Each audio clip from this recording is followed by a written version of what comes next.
Nous sommes mercredi 1er août, journée des parents. D'abord, bonne fête à tous les parents.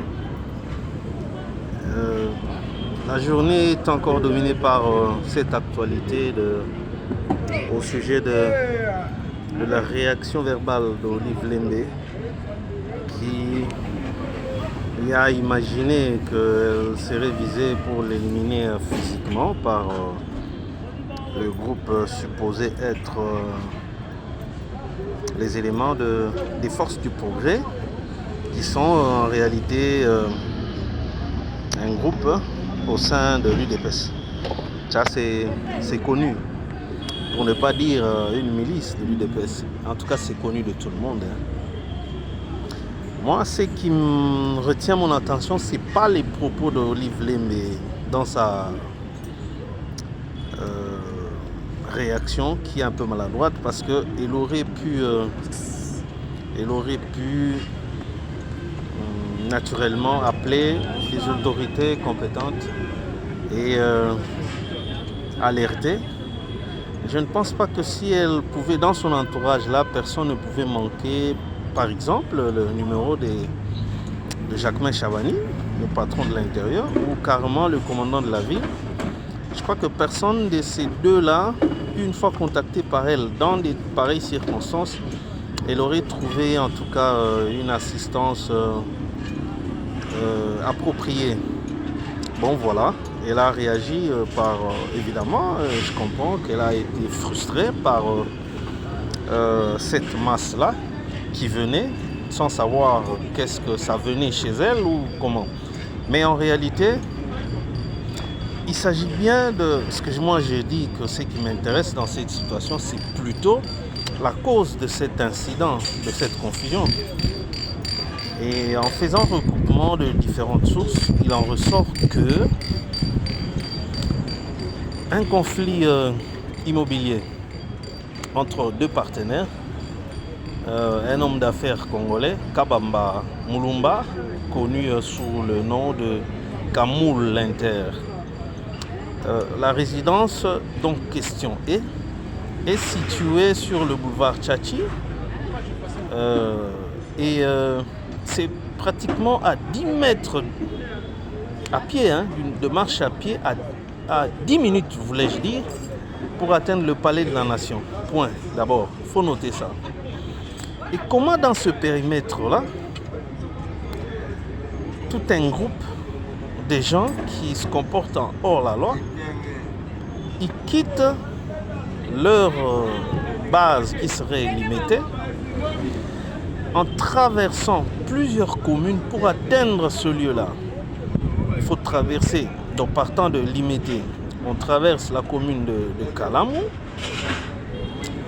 on traverse Kassavubu, soit on part carrément Kalamou, oui, Kassavubu, et puis Lingwala, soit la commune de Kinshasa, pour finalement atteindre la commune de la Gombe et aller jusqu'à ce lieu-là qui est à 10 minutes du palais de la Nation, le plus haut lieu de la République.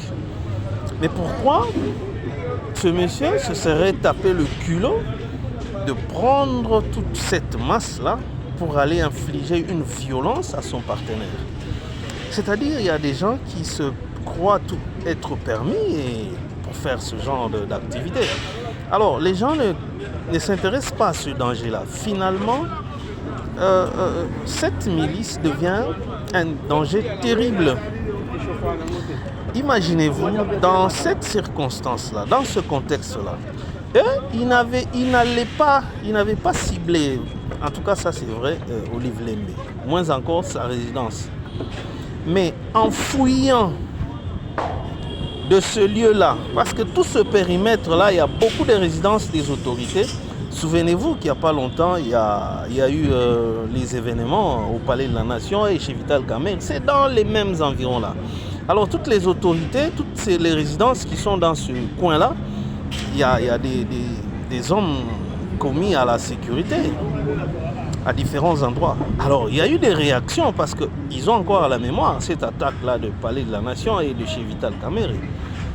Alors le crépitement des balles, indice de sommation, a fait que ce groupe a pris fuite. En fouillant, comme c'est pas loin, en contournant pour passer, il devrait passer par Gelem. Comme la route qui était jadis barricadée a déjà été rouverte. Et Olive Lembe, voyant cette foule venir par là, sûrement elle a paniqué. Elle a cru que c'est elle qui en était ciblée parce que, qu'on se le dise, les forces du progrès se comportent en des véritables hors-la-loi. Eux, ils ne reconnaissent ni la police ni l'autorité de l'État. Ils se disent, ils sont en train de... Ils ont la responsabilité de protéger le pouvoir, je ne sais par quel mécanisme. Et ça nous rappelle, souvenez-vous, de la Jufferie, de triste mémoire sous Kumwa Mwanza. C'était des intouchables. Ils faisaient tout ce qui leur passait par la tête. Et c'est le même scénario, c'est vraiment la même histoire que nous sommes en train de vivre. Et si le pouvoir, l'État, à travers les services habilités, ne prennent pas mesure pour vraiment maîtriser, éradiquer ce phénomène de force du progrès, eh bien, ce sera une véritable bombe à retardement. Sinon, ils seront considérés aussi comme des terroristes. Comment on peut accepter en pleine capitale, il y a des gens qui fonctionnent comme cela, bien identifiés. Souvenez-vous, il n'y a pas longtemps, ils ont nommé leur soi-disant chef d'état-major avec fanfare et des drapeaux, et c'était en plein limité. Et personne n'est venu, personne ne les a interpellés. Ça voudrait dire qu'ils sont au-dessus de la loi. Alors moi, je vois ce danger-là. Parce que s'ils n'avaient pas emprunté le passage là du GLM, je crois qu'on n'aurait pas vécu tout ceci, qu'Olive a utilisé un langage immoral qui ne l'honore pas du tout. Parce que les vestes, je ne sais pas, bon, on n'est pas concerné dans ça. Hein. Surtout qu'elle n'a cité le nom de personne. Nous, on a connu les vestes depuis notre tendre enfance, alors ça ne nous concerne pas. Mais moi, je considère ça comme une réaction sous la peur, sous la menace, parce que vous savez, quand quelqu'un voit un événement et qui se dit, voilà, ma fin est proche, parce que quand vous suivez le déroulement des événements, les policiers qui sont commis à la garde de sa résidence, GLM, quand ils ont commencé maintenant à faire des tirs de sommation, parce qu'ils ne pouvaient pas non plus savoir que ces gens ici viennent d'où, parce qu'ils le savent que ce sont des forces du progrès. Avec toute la violence qui leur est reconnue dans les forfaits qu'ils infligent aux paisibles citoyens, les policiers ont commencé à faire des tirs de sommation. Et il y a l'un d'entre eux qui a même dit « Vous voyez ce que ça allait faire. Donc, c'était des réactions spontanées, sous la peur, voilà. Donc, moi je pense que on peut aller dans tous sens, mais il faut plutôt voir la cause. Le danger qu'il y a dans ça, c'est cette histoire-là de force du progrès. Personne n'en fait cas. On ne s'intéresse qu'à ce que cette histoire-là de mon mari a donné à certaines personnes la chance de porter des vestes. Pour ça, c'est une banalité. La veste en soi, c'est quoi? Quand vous regardez les milliardaires, Kurzenberg, ils portent quel type de vêtements? Même Bill Gates, ils portent quel type de vêtements? Ils peuvent acheter toutes les vestes les plus coûteuses. Mais apparemment, ils ne s'intéressent pas à ça. Donc pour moi, je pense qu'il faut plus s'intéresser à ce danger-là que regorge, qu'incarnent les forces du pouvoir.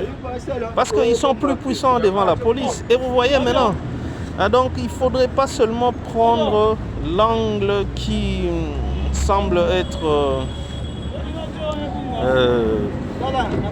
peut-être en défaveur d'un camp ou d'un autre. Non, moi je trouve que ce qui devrait intéresser la nation entière, c'est cette insécurité. Comment quelqu'un... Et d'ailleurs, Kamou Linter, c'est un des proches du tenant de titre. Je sais de quoi je parle. Moi, je l'ai vu dans la mine de Twichi, chez Wikilo. Ceux qui connaissent Wikilo, dans la célèbre digue de Twichi, je l'ai vu venir là-bas, dans une délégation, se disant c'est pour les intérêts XY. Mais pourquoi alors il doit se permettre de prendre ces gens-là, traverser plusieurs communes pour arriver à Gombe? Et à cet endroit-là, je répète, c'est à 10 minutes du Palais de la Nation. Vous voyez, il y a encore cette psychose-là dans ce quartier-là. Alors, mais pourquoi ne pas mettre la main sur la personne qui a amené les forces du progrès dans ce milieu-là? Et les conséquences, maintenant, c'est quoi? Quelque part, il faut comprendre que quand vous voyez ces gens-là venir vers vous, c'est comme l'a dit la femme de Vital Kamerhe, car j'ai senti que notre fin était proche. Et en ce moment-là, vous pouvez tout imaginer. Vous pouvez même dire, ah, Faty nous a abandonnés, Faty nous a trahis. Pourtant, c'est la peur de se voir mourir devant un fait évident. Donc moi je pense qu'il faudrait que l'État congolais penche en tout cas sur ça. Il n'y a pas longtemps, on avait semblé prendre une mesure pour que l'actuel ministre de l'Intérieur puisse maîtriser, éradiquer sinon ce mouvement-là des forces du progrès. Ça sert à quoi? C'est pas eux. Quel mécanisme ils ont pour protéger le pouvoir? Voilà ce que moi j'essaie un peu de voir. Je sollicite que le Congolais voie le danger qu'il y a dans cette milice-là. Sinon, ce sera encore les rédites telles que la Jufferie, comme au Burundi, les Imbonerakure, il y a des histoires que le PPRD à l'époque voulait copier. Aujourd'hui, où serait le Chaleur, qui était sous couvert du PPRD, qui faisait des bêtises, qui se promenait avec des armes, il était intouchable. Mais aujourd'hui, il passe par quel trou? Alors, que nos amis apprennent à respecter l'État congolais. On a critiqué tous les régimes précédents à cause de ce genre de situation. Mais aujourd'hui, on est en train d'entretenir une telle violence, un tel banditisme en plein capital. Voilà ce qui me tient à l'esprit, que les autorités compétentes nous détruisent cette milice des forces du progrès. Bonne fête à tous les parents en ce jour.